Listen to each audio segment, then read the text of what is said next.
The Owen James Report is brought to you by JMMB. If you're serious about saving, you deserve JMMB.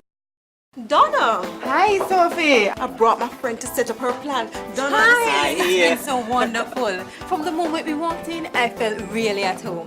My financial planner was so easy to talk to. She understands me. I know what I want. I feel like she really wants me to achieve my goals. It's easy. I am happy. You deserve people who really stand for you. You deserve JMMB. Welcome to the family. If you're serious about saving, you deserve JMMB. Good evening. This is the Owen James Report. Finance Minister Dr. Peter Phillips believes that with more support from the multilaterals, the government's thrust towards the reduction of debt and the resultant build-up of investor confidence and its contribution, growth can be accelerated.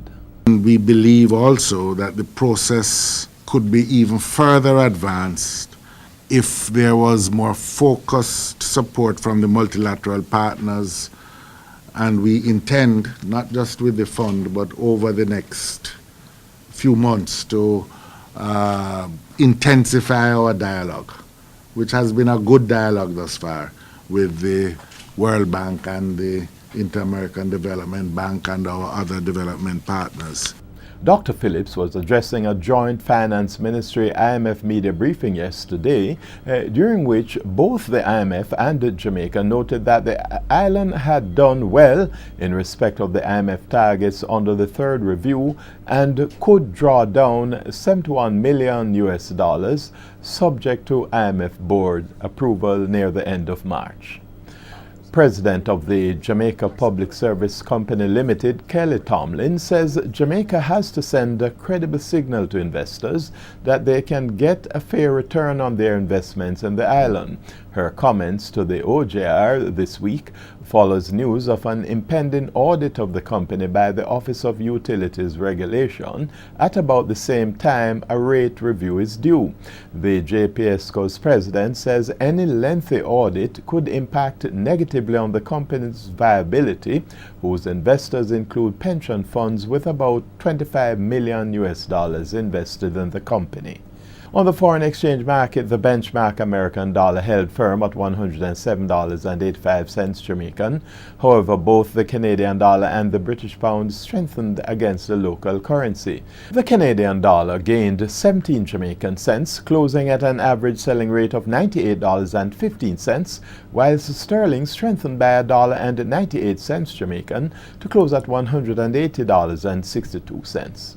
News on the market now, and despite losers outperforming winners by 11-8, gains by key financial stocks such as JMMB, NCB, Sagicor Group and Scotia Group helped to trigger advances in the indices.